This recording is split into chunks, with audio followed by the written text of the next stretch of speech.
జై శ్రీకృష్ణ. అందరికీ నమస్కారం. వెల్కమ్ టు కనువిందు కవి యూట్యూబ్ ఛానల్. అందరూ బాగున్నారా?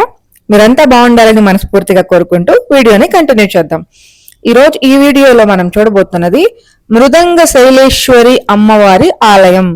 మృదంగ శైలేశ్వరి అమ్మవారి ఆలయం చూపిస్తానని చెప్పి ఇల్లు చూపిస్తున్నానేంటి అనుకుంటున్నారా? ఏం లేదు, మనం ఏ ఆలయానికి వెళ్ళినా సరే శుభ్రంగా తలస్నానం చేసి అమ్మవారి దర్శనం చేసుకుంటాం, అవును కదా? సో మనకి ఒక హోమ్ స్టేనో లేకపోతే ఒక హోటల్ స్టేనో ఏదైనా ఒక గుడికి ఆలయానికి సంబంధించిన ఏదో ఒక స్టే అయితే మనకు కావాలి. సో ఇక్కడికి వెళ్ళిన తర్వాత మనకి ఎలాంటి స్టేస్ అవైలబిలిటీ ఉందో మీకు చూపించాలనే హౌస్ కూడా చూపిస్తున్నాను. ఇది వచ్చేసి హైమా హోమ్ స్టే అండి. జస్ట్ టెంపుల్ బ్యాక్ సైడ్ ఈ తలుపులు ఈ కిటికీలు తీస్తే మనకు గుడి కనిపిస్తుంది. ఎంత దగ్గర అంటే ఏదో మన పక్కిల్లో లేదా ఎదురిల్లో అన్నట్టు ఉంటది అనమాట. అంత దగ్గరలోనే వెనకాలనే ఇక్కడ హైమా హోమ్ స్టే అనేసి కొత్తగా కన్స్ట్రక్ట్ చేసిన బిల్డింగ్. చాలా అంటే చాలా విశాలమైన గదులు, కిచెన్ కూడా ఉంటుంది, చాలా పెద్ద హాలు అండ్ అలాగే ఇది ఒక డూప్లెక్స్ బిల్డింగ్. పైన ఫ్లోర్ లో కూడా మొత్తం అన్ని కూడా రూమ్స్ అవైలబిలిటీ ఉన్నాయి. డైనింగ్ ఏరియా కూడా ఉంది. మనం ఏదైనా ఫుడ్ ప్రిపేర్ చేసుకోవాలన్నా కూడా అక్కడ కిచెన్ ఉంది కాబట్టి ప్రిపేర్ చేసుకోవచ్చు. సో వాష్రూమ్ లో మనకి హాట్ వాటర్ కూడా వస్తాయి. గీజర్ ఫెసిలిటీ ఉంది కాబట్టి 24/7 ఎప్పుడు హాట్ వాటర్ కావాలన్నా కూడా ఆన్ చేసుకొని యూస్ చేసుకోవచ్చు. హౌస్ అంతా కూడా హైజీనిక్ గా మెయింటైన్ చేశారు. హౌస్ ఓనర్స్ కూడా అక్కడే ఉంటారనమాట. నేను వాళ్ళని మాట్లాడిచ్చాను, ఇలా మాకు యూట్యూబ్ ఛానల్ ఉంది అని చెప్పేసి అంటే వాళ్ళు ఒకసారి రెఫర్ చేయమని కూడా చెప్పారు. ఇది ఏం పే ప్రమోషన్ అయితే కాదు, జస్ట్ నార్మల్గా మాకు ఆ స్టే నచ్చింది కాబట్టి టెంపుల్ గురించి ఎలాగో మీకు చెప్తూ అక్కడ ఏం స్టే ఉందనేది చెప్పే భాగంలోనే చెప్తున్నాను అంతే. ఈ ఇంటి బయట చూసారా ఎంత బాగుందో, అసలు ఎలా అనిపించింది అంటే మన ఓన్ విలేజ్ లో ఎదురుగా ఉండే ఒక గుడికి వెళ్తే ఎలా ఉంటుందో అంత ప్రశాంతంగా అంత హాయిగా అనిపించింది. ఎటువంటి రష్ లేదనమాట. ఈ టెంపుల్ ఎక్కడుందో కూడా నేను మీకు డీటెయిల్స్ క్లియర్ గా చెప్తాను. సో ఇంటి బయటకు వచ్చిన తర్వాత అటుపక్క ఆవులు ఉండడం, రోజా చెట్లు, అరటి చెట్లు, సేమ్ మన ఊర్లాగే అనిపించింది. అంతా ఎక్కడికో వెళ్ళాము, ఏంటి ఏం తెలుసుకోలేదు, ఏమేమి కనుక్కోవాలి అలాంటిది ఏం లేదు. ఎక్కడికైనా మనం వెళ్తే అన్ని వివరాలు తెలుసుకొని ఇబ్బంది పడాలి కదా. మృదంగ శైలేశ్వరి అమ్మవారు చాలా చాలా ఆహ్వానిస్తారనమాట మనల్ని. వెనకాతలే ఒక మంచి హోమ్ స్టే ఉంది, అక్కడ దిగొచ్చు. 1 డేకి ఇక్కడ 800 రూపీస్ అయితే ఛార్జ్ చేస్తారు మనకి. 4 మెంబర్స్ ఉండొచ్చు, ఎక్స్ట్రా బెడ్ కావాలంటే కూడా మనకి ఇస్తారు. అండ్ ఇక్కడ నాకు ఇష్టమైన రోజా పువ్వు అది, అందుకే దీన్ని క్యాప్చర్ చేశాను. మీకు ఎదురుగా కొంచెం పెంకుల్లా కనిపిస్తుంది కదా, అదేనండి అక్కడ టెంపుల్. టెంపుల్ దగ్గర కోనేరు కూడా చాలా అందంగా ఉంటుంది. మొత్తంగా హోమ్ స్టే బిల్డింగ్ అయితే ఇది. వ్యూ ఎలా ఉందో చూసారు కదా, ఒక మంచి ఓన్ హోమ్ లాగే ఉంది కదా ఫీలింగ్ అయితే. ముఖ్యంగా నేను ఆ బాల్కనీ గురించి కూడా మీకు సపరేట్ గా వీడియో కూడా చేసి పెట్టాను. ఆ బాల్కనీ అక్కడ పట్టిలాగా రావడం చాలా బాగుందనేసి. ఇదిగోండి ఇదేనండి టెంపుల్. చూసారా ఎంత దగ్గరగా ఉందో. ఇటువైపుగా మనం నడుచుకొని వెళ్తే మనం టెంపుల్ కి వెళ్ళిపోవచ్చు అనమాట. జస్ట్ హోమ్ స్టే బయటకు వచ్చిన తర్వాత ఎంత బాగుందో నేచర్, అసలు చాలా ప్లెజెంట్ గా.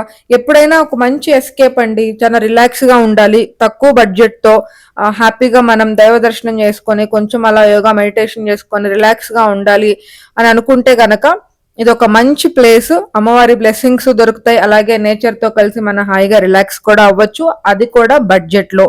ఎందుకంటే పర్ డేకి 800 కాబట్టి ఫార్ బెటరే మిగతా వాటితో పోల్చుకుంటే. ఈ టెంపుల్ వచ్చేసి ఎదురు సైడ్ నుంచి అంతగా వీడియో తీయడానికి అలో లేదు, అందుకే నేను బ్యాక్ సైడ్ నుంచి చూపిస్తున్నా. అండ్ టెంపుల్ లోపల బ్యాక్ సైడ్ లోపల కూడా ఎలా ఉందో కూడా చూపిస్తాను. కనిపిస్తుంది కదా మీకు ధ్వజస్తంభం కూడా ఇక్కడి నుంచే. సో జస్ట్ ఇలా సైడ్ లో మనం నడుచుకొని వెళ్తే టెంపుల్ లోపలికి వెళ్ళిపోవచ్చు. సో ఈ టెంపుల్ స్పెషాలిటీ ఏంటి, అసలు ఈ టెంపుల్ ఎక్కడుంది, ఆ డీటెయిల్స్ చెప్తాను వినండి. ఈ ఆలయం ఎక్కడుంది? శ్రీ మృదంగ శైలేశ్వరి దేవి ఆలయం కేరళలోని కన్నూరు జిల్లాలో ముజుక్కున్నూరు గ్రామంలో ఉంది. ఇది పురాతనమైన ప్రసిద్ధి చెందిన దుర్గాదేవి ఆలయాలలో ఒకటి. ఈ ఆలయం 108 దుర్గా క్షేత్రాలలో ఒకటిగా పరశురాముడు ప్రతిష్ఠించినదని విశ్వాసం. ఇది పురాణ విశ్వాసంగా చెప్పబడింది. మృదంగ శైలేశ్వరి అనే పేరు ఎలా వచ్చింది? ఈ ఆలయానికి సంబంధించిన ప్రధానమైన విశేషం మృదంగం. పురాణ గాథ ప్రకారం స్వర్గం నుంచి మృదంగం వంటి ఒక దివ్య వాయిద్యం ఇక్కడికి వచ్చిందని నమ్మకం. అందుకే ఈ ప్రాంతానికి మృదంగ శైలం అనే పేరు వచ్చింది. తరువాత అది ముజక్కున్నుగా ప్రసిద్ధి చెందిందని ఆలయ చరిత్ర చెబుతోంది. అందువల్ల అమ్మవారిని మృదంగ శైలేశ్వరి అని పిలుస్తారు. అమ్మవారి స్వరూపం ఇక్కడ ప్రధాన దేవత దుర్గాదేవి.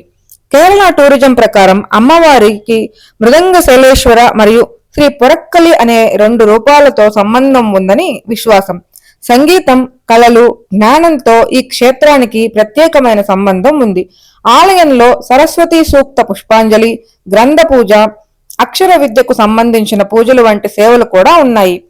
ఈ ఆలయానికి కళలతో ఉన్న సంబంధం ఏంటో తెలుసుకుందామా? ఇక్కడికి చాలా మంది సెలబ్రిటీలు, చాలా మంది సంగీతం నేర్చుకుంటున్న వాళ్ళు, ఎంతో మంది కళాకారులు ప్రత్యేకంగా ఈ ఆలయానికి వస్తారని అక్కడి ప్రజలు చెప్తుంటారు.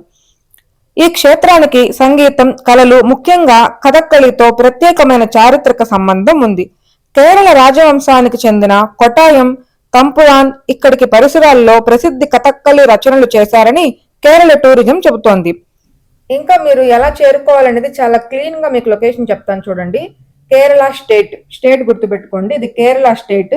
కేరళ స్టేట్ లో కన్నూర్ డిస్టిక్ లో ముజక్కున్ను అనే విలేజ్ లో మృదంగ శైలేశ్వరి టెంపుల్ అయితే ఉంది. సో మీరు కార్లో వెళ్తున్నా, బస్సులో వెళ్తున్నా, ఎక్కడికి వెళ్తున్నా సరే ముందు మీరు కేరళ స్టేట్ లో ఉన్న కన్నూర్ డిస్ట్రిక్ట్ కి చేరుకోవాలి. ఆ కన్నూర్ డిస్ట్రిక్ట్ నుంచి ముజక్కున్ను విలేజ్ కి చేరుకుంటే అక్కడే మీకు మృదంగ శైలేశ్వరి టెంపుల్ అయితే ఉంటుంది. తప్పకుండా మీరు కూడా దుర్గాదేవిని దర్శనం చేసుకొని అమ్మవారి ఆశీస్సులను పొందండి. మీరు వీడియోకి లైక్ చేయడం మర్చిపోతున్నారండి మెయిన్ వీడియోస్కి. సో తప్పకుండా మర్చిపోకుండా వీడియో చూస్తున్నప్పుడే ఒక లైక్ కూడా ఇచ్చేయండి. ఇంకా మంచి మంచి వీడియోస్ మీ ముందుకు తీసుకొస్తాను. అసలు మా ఆయనకైతే ఎలా తెలుస్తాయో టెంపుల్స్ గురించి భలే తీసుకెళ్తుంటాడు నన్ను. ఆ విషయంలో నేను చాలా అదృష్టవంతురాలనే చెప్పాలి. టెంపుల్కి ఆపోజిట్లోనే మనకు ఒక చిన్న హోటల్ ఉంటుంది, అక్కడే మనం బ్రేక్ఫాస్ట్ చేసుకోవచ్చు. అండ్ టెంపుల్లో నుంచే మనకి కోనేరు కూడా ఉంటుంది. కోనేరు మాత్రం చాలా అందంగా ఉంటుందండి. చుట్టూతా స్టెప్స్ ఉంటాయి, అలా వాక్ చేసుకుంటూ తిరుగుతూ చూడొచ్చు. అండ్ టెంపుల్ లోపల పక్క కూడా మనకి నాగదేవతలు అండ్ అలాగే అయ్యప్ప స్వామి ఇంకా చిన్న చిన్న దేవుళ్ళని కూడా అక్కడ మనకి పెట్టుంటారు. అండ్ ఇక్కడ మనకి ప్రోగ్రామ్స్ కూడా జరుగుతాయి అన్నమాట. కళాకారుల ప్రదర్శనలు మనం ఇక్కడ చూడొచ్చు. టెంపుల్ లోపల చాలా స్ట్రిక్ట్ గా పర్మిషన్స్ లేవు కాబట్టి క్లియర్ గా మీకు చూపించడానికి అవ్వలేదు, కానీ మీకు ఒక అవగాహన కనిపించేలాగా అయితే జస్ట్ చూపించాను. అండ్ అడ్రస్ కూడా చెప్పాను కాబట్టి మీరు తప్పకుండా విజిట్ చేయొచ్చు. బెస్ట్ సజెస్ట్ చేస్తాను నేనైతే. ఈ ప్లేస్ నిజంగా చాలా ప్రశాంతంగా ఉంటుంది, బడ్జెట్లో మీరు వెళ్ళేసి రావచ్చు. అండ్ ఇంకొక విషయం ఏంటంటే ఈ టెంపుల్ని మీరు డైరెక్ట్గా వెళ్ళి చూస్తే కనుక తప్పకుండా ఇంప్రెస్ అవుతారు వీడియోలో కంటే కూడా. ఎందుకంటే అక్కడ మనం చూపించలేని, క్యాప్చర్ చేయలేని ప్లేసెస్ చాలా ఉంటాయి కాబట్టి. ముఖ్యంగా అమ్మవారు అయితే దగదగా మెరిసిపోతుంటారు. అలాగే బంగారు విగ్రహం చాలా అంటే చాలా క్యూట్గా బుజ్జిగా, అయ్యో ఎంత బాగున్నారో అన్న ఫీలింగ్ వస్తుంది అనమాట చూస్తుంటేనే. అంత క్యూట్గా భలే ఉంటారు అమ్మవారు. మ్యాగ్నెట్ ఉండాలి నా దగ్గర, వీలైతే చివర్లో ఆ క్లిప్ నేను యాడ్ చేయడానికి ట్రై చేస్తాను. కానీ మీరు వెళ్ళే చూడండిలేండి, వెళ్ళి చూస్తేనే అమ్మవారి దర్శనం మాత్రం ఈ వీడియోలో కంటే కూడా డైరెక్ట్గా దర్శనం చేసుకుంటేనే చాలా బాగుంటుంది. మన ఆంధ్ర వైపు టెంపుల్స్కి, కేరళ వైపు టెంపుల్స్కి చూడగానే టెంపుల్స్ని చూసి గుర్తుపెట్టేయచ్చు ఇది కేరళ టెంపుల్ అని చెప్పేసి. అటువైపు టెంపుల్స్ అన్నీ ఒక ఒక కైండ్ ఆఫ్ నేచర్లో ఉంటాయి, మన వైపు టెంపుల్స్ అన్నీ ఒకలా ఉంటాయి అనమాట. సో అన్ని టెంపుల్స్ని మనం కవర్ చేయాలి. ఇంకా మన ఛానల్లో ఎన్నో టెంపుల్స్ని చూపిస్తాం. తప్పకుండా మీరు సబ్స్క్రైబ్ చేసుకొని ఎంకరేజ్ చేయండి ఛానల్ని. ఇలాగే మరో మంచి వీడియోతో మళ్ళీ కలుద్దాం. అంతవరకు సెలవు, బాయ్.